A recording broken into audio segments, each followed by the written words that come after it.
हमारी सुनवा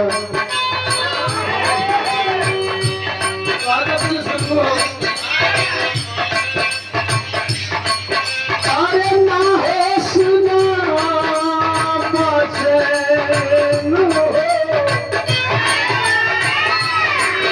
अरे ना है सुना बचे नहीं ले हम बेचैन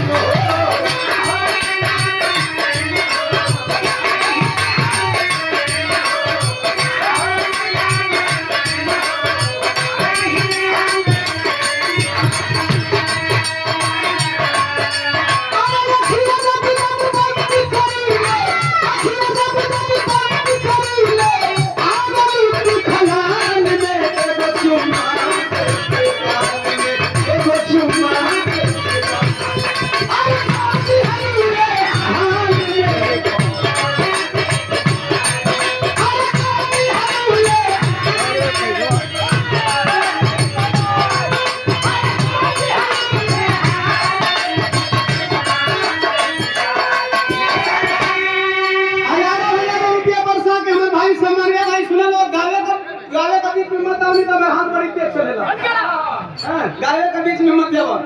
और हजारों रुपया वर्षा के सम्मान के हमारे बड़े भैया सम्मानीय विपिन चौधरी राज्य कर्मचारी कैमूर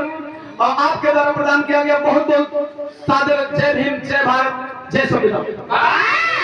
तरह देने छोड़ दो तरह से बड़ी फोकस विधा में ना करिए विधा को सुनो